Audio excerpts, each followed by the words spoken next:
मेरे साथ group captain Tapesh Chaudhary इस वक्त जुड़े हुए हैं।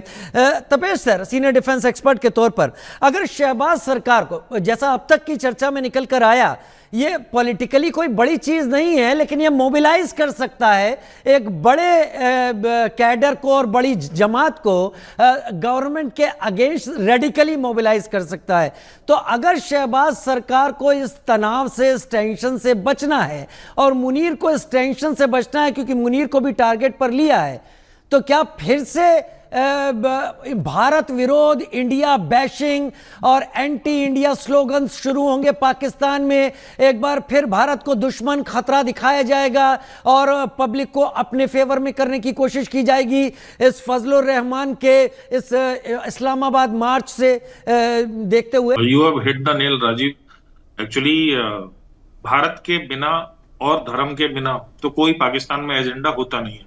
पहली बात तो हमारे पैनलिस्ट ने बोला कि वो डेमोक्रेसी के लिए खतरा है, तो डेमोक्रेसी और कठपुतली में थोड़ा सा फर्क होता है। एज एन आउटसाइडर पाकिस्तान में कोई डेमोक्रेसी नहीं है। डेमोक्रेसी जो भी है ना, वो फील्ड मार्शल कह लो, जनरल कह लो, मुनीर कह लो, मौलाना कह लो, उसके लिए एक शील्ड है।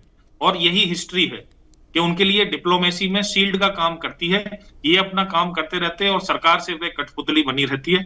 तो ऐसी कठपुतली सरकार को डेमोक्रेसी कहना मेरे हिसाब से ठीक नहीं है एज एन आउटसाइडर। दूसरी चीज, इसमें अब ये बात निश्चित आएगी कि सबसे बड़ा एजेंडा अगर पब्लिक को मोबिलाइज करना है तो दो हैं। एक तो धर्म के नाम पे अमेरिका भी उसमें शामिल हो जाता है, क्योंकि ये कहा जाता है कि हमारे धर्म पे अत्याचार अमेरिका कर रहा है। और दूसरा है भारत।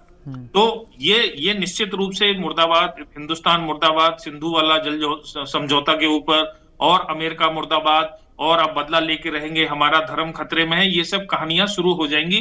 और ये मोबिलाइजेशन के लिए जरूरी भी है और ऐसा ही होता आ रहा है। जब इमरान खान सत्ता में थे तो इमरान खान ने भी कोई कसर नहीं छोड़ी थी हिंदुस्तान मुर्दाबाद या उस तरह के नारे लगाने में, और सारी सियासत और राजनीति वहीं से शुरू होती है। अब ये जो हाफिज की बात है, अब देखिए इमरान खान वाले इंसिडेंट में आपने भी उसको टच अपॉन किया। लाहौर में क्या हुआ था, उस समय भी मिलिट्री थी, बहुत मिलिट्री थी, लेकिन जब जनता जनार्दन, इसीलिए उसको कहते हैं, जिसके साथ जनता होती ना, तो मिलिट्री आज की तरह, आज वो जमाना नहीं रहा कि आर्मी सारे हथियार खोल देगी और 10-20 हजार लोगों को मार देगी, क्योंकि उससे गुस्सा और पनपता है और जिस तरह की वहां की सियासत वहां पे होती है, उससे आर्मी के लिए और ज्यादा खतरा है। तो ये मुनीर के लिए तो खतरे की घंटी है ही है। अब शहबाज की जगह उसमें मौलाना डीजल रहे, शहबाज रहे, इमरान खान रहे, इससे कोई फर्क नहीं पड़ता। ये जब भी उस सत्ता पे बैठेंगे, ये बिना आर्मी के सपोर्ट के तो बैठ ही नहीं सकते। अब हाफिज जैसे लोग जो हैं, वो तो हम सब जानते हैं, ये तो एक्सटेंडेड हैंड है, प्रॉक्सी वार का और टूल है। तो ऑब्वियसली अगर उनको कोई खतरा आएगा तो पहले तो वो उन्हीं को तैयार करेंगे कि आप बचाइए। कैसे बचाएंगे? अब मान लीजिए मौलाना डीजल जो है अपने धर्म के नाम पे या उनको रेडिकलाइज करके पब्लिक को मोबिलाइज कर रहा है, तो ये लोग भी तो यही करते हैं। मौलाना हाफिज, मौलाना मसूद अजहर, इन सब का नाम मौलाना ही तो है। ये भी वही काम करते हैं। तो ये सिर्फ डिवाइड का काम करेंगे कि इनके सामने आएंगे तो भाई ये मौलाना डीजल ठीक नहीं बोल रहा है, जो हम बोलते हैं हमारे इतने सालों से ऑपरेशन चल रहे हैं, हमने इतनी कुर्बानियां दी हैं, ये कौन है? तो सिर्फ आर्मी जब इनके पास जाएगी तो ये डिवाइड एंड रूल का कर सकते हैं। लेकिन जिसके साथ जनता है, वो अपने आप में वो सदर बने या ना बने, या जहां तक पहुंचे ना पहुंचे, बट पाकिस्तान में जो इस समय स्टेट चल रही है डीस्टेबलाइजेशन की, वो हवा और ज्यादा तेज हो जाएगी। बलूच, अब हम डेमोक्रेसी की बात कैसे करें? क्या डेमोक्रेसी है? खैबर पख्तूनवाला में है कोई कंट्रोल? बलूचिस्तान में है कोई कंट्रोल? जो नाम के लिए जो कंट्रोल है उसको डेमोक्रेसी नहीं कहते। तो जब ऑलरेडी कंट्रोल में कुछ नहीं है, तो ये वाली जो चीजें हो रही हैं मौलाना डीजल के साथ, और या मौलाना डीजल जो कर रहे हैं आगे, ये उसी का नतीजा है। और इस समय जनरल माथुर ने बहुत अच्छा कहा कि ये राइट अपॉर्चुनिटी थी।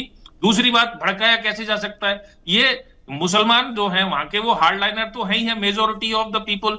अब ये उनको रेडिकलाइज कैसे कर रहे हैं कि ये मुनीर तो ईरान के साथ खड़ा हो गया था, ठीक है, इसने वहां पे ये धोखाधड़ी कर दी। तो जो जनरल पब्लिक है वो उसमें वैसे भी बहुत गुस्सा है इस समय कि यार ना तो तुम इधर के हो ना उधर के हो, तुम्हारे मुंह पे $4 मांगे तुम नीचे बिक जाते हो।